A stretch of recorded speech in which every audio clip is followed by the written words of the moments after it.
வணக்கம் நண்பர்களே. நம்மளுடைய எண்ணங்கள் நம்மளுடைய உணர்வு நிலையை எந்த மாதிரி பாதிக்குது அப்படிங்கிறதுக்கான ஒரு சின்ன கதை. இது என்னன்னா, ஒரு மாசமா ஒருத்தர் வெளியூர் போயிட்டு திருப்பி வந்திருந்தாரு. ஒரு பெரியவர். அவருக்கு பயங்கர அதிர்ச்சியான ஒரு விஷயம் என்னன்னா, அவர் ஆசையா கட்டின ஒரு வீடு, அவருடைய வீடு மொத்தமா எரிஞ்சுக்கிட்டு இருந்துச்சு, தீப்பற்றி எரிஞ்சிட்டு இருந்துச்சு. இந்த வீட்டை பல பேர் பல மடங்கு காசு கொடுத்து எங்களுக்கு வித்துடுங்கன்னு கேட்டும் அவர் யாருக்குமே கொடுக்காம மறுத்துட்டாரு.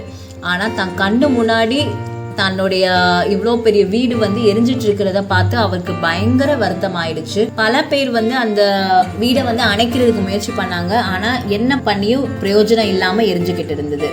அப்போ அந்த பெரியவரோட காது கிட்ட ஒரு பெரிய பையன் சொன்னாரு, அப்பா நீங்க வருத்தப்படாதீங்க, இந்த வீட்டை ஒருத்தர் அதிக விலைக்கு கேட்டதுனால நான் நேத்தே இந்த வீடை வித்துட்டேன். இப்போ இந்த வீடும் நம்மளோட இது இல்ல, விற்கிறதுக்கு முன்னாடி உங்ககிட்ட கேட்கணும்னு நினைச்சேன், எனக்கு நேரமே இல்லை, நீங்க வெளியூர்ல இருந்தனால என்னால கேட்க முடியல, என்னை மன்னிச்சிடுங்க அப்படின்னு சொன்னாரு. அப்போ அந்த பெரியவர் சொன்னாரு, அப்பாடா, அப்போ இந்த வீடு நம்மளோடது இல்ல, தப்புச்சோம் அப்படின்ட்டு ஹாப்பி ஆயிட்டாரு. ஒரு நிமிஷத்துல எல்லாரும் எப்படி வேடிக்கை பார்த்துட்டு இருந்தாங்களோ அதே மாதிரி இவரும் வேடிக்கை பார்க்க ஆரம்பிச்சிட்டாரு. அதே வீடு, அதே சம்பவம். ஆனா ஒரு நிமிஷத்துக்கு முன்னாடி உரிமையாளரா அதை வேடிக்கை பார்த்துட்டு இருந்தவரு அடுத்த நிமிஷத்திலேயே ஒரு பார்வையாளரா வேடிக்கை பார்க்க ஆரம்பிச்சிட்டாரு. கொஞ்ச நேரம் ஆச்சு. அவரோட சின்ன மகன் ஓடி வந்தா, என்னப்பா இப்படி வேடிக்கை பார்த்துட்டு இருக்கீங்க, நம்ம வீடு தீப்பற்றி எரிஞ்சிட்டு இருக்கு. இல்லப்பா, உங்க அண்ணன் இந்த வீடை வித்துட்டான் அப்படின்னு. அட்வான்ஸ் மட்டும் தான் வாங்கிட்டு போயிருக்காரு, தீப்பிடிச்ச வீட்டை யாராவது வாங்கிக்குவாங்களா, என்னப்பா நீங்க யோசிக்கிறீங்க அப்படிங்கணும். ஒரு நிமிஷத்துல மறுபடியும் அவர் என்ன ஆனாரு, பதட்டம் ஆயிருச்சு. வேடிக்கை பார்க்கிறவரா இருந்தவர் மறுபடியும் வீட்டுக்கு உரிமையாளராகி வருத்தப்பட ஆரம்பிச்சிட்டாரு. அப்போ மூணாவது மகன் வந்தாரு. அப்பா, வீட்டை வாங்குறதுக்காக அட்வான்ஸ் கொடுத்தவர் ரொம்ப நாணயமானவர், அவரை இப்ப பார்த்துட்டு தான் வர, பேசியபடி வாங்கிக்கிறேன்னு சொல்லியிருக்காரு, அட்வான்ஸ் போக மீதி தொகையை அப்புறமா தரேன் அப்படின்னு சொல்லியிருக்காரு. தீப்பிடிச்சதுக்கு நீங்க காரணம் இல்லை அப்படின்னு சொன்னாருப்பா, அதனால நீங்க எதுவும் கவலைப்படாதீங்க அப்படின்னு சொன்னாராம். சொன்னதுக்கு அப்புறம் பெரியவருக்கு மறுபடியும் அதே ஒரு இந்த வீடு எனக்கு சொந்தம் இல்லை இப்படிங்கிற மாதிரி உணர்வு நிலை வரும்போது மறுபடியும் அவர் பார்வையாளரை மாற ஆரம்பிச்சிட்டாரு. இந்த வீடு எனக்கு சொந்தம், இது நான் என்னுடைய உரிமையாளர் அப்படின்னு நம்ம கருதுறது தான் எல்லா பிரச்சனைக்குமே மூல காரணமா இருக்கு.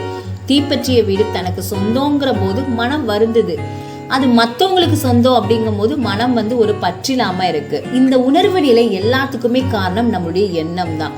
தான் தனது தன்னுடையது தான் அப்படிங்கிற போதுதான் நமக்கு எல்லாமே பிரச்சனை ஆகுது.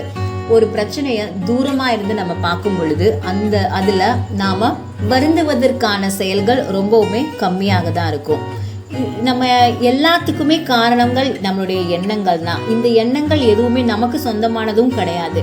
நம்மளுடைய பெற்றோர்கள், நம்மளுடைய ஆசிரியர்கள், நம்மளுடைய ஃப்ரெண்ட்ஸு, நம்ம படிக்கிற புக்ஸு, நம்மளுடைய நாளிதழ்கள், நம்ம பார்க்குற டிவி, சோஷியல் மீடியா, இதிலிருந்து வந்தது தான் நம்முடைய இந்த எண்ணங்கள். அதனால சற்று நிதானமா சுயமா நம்ம யோசிச்சோம் அப்படின்னா தான் தனதுங்கிற எண்ணம் இல்லாம நாம சந்தோஷமா வாழலாம், எதுலையுமே பற்று இல்லாம. ஏன்னா மற்றவர்கள் திணித்த எண்ணம் தான் நம்மளுக்கு இந்த உணர்வு நிலையா வெளிப்படுது. அதனால நாம நல்ல எண்ணத்தை மட்டும் நம்மளுடைய மனதுல விதைச்சோம் அப்படின்னா கண்டிப்பா ஒரு நாள் நாம நல்ல செயல்களை அறுவடை செய்யலாம். நல்ல செயலை விதைச்சாதான் ஒரு நல்ல பழக்கம் அறுவடையாகும். நல்ல பழக்கத்தை விதைச்சோம்னா ஒரு நல்ல பண்பு அறுவடையாகும். ஒரு நல்ல பண்பை விதைச்சோம் அப்படின்னா நாம தெய்வீகத்தையே உணரலாம். இந்த வீடியோ ரொம்ப பிடிச்சிருந்தது அப்படின்னா லைக் பண்ணுங்க, ஷேர் பண்ணுங்க, நற்பவி வாழ்வை சேனலை சப்ஸ்கிரைப் பண்ணுங்க. நல்லதை நினைப்போம், நல்லதே நடக்கும். எல்லோரும் இன்புற்றிருக்க நினைப்பதுவே அன்றி வேறொன்று மறையின் பராபரமே. நன்றி, வணக்கம்.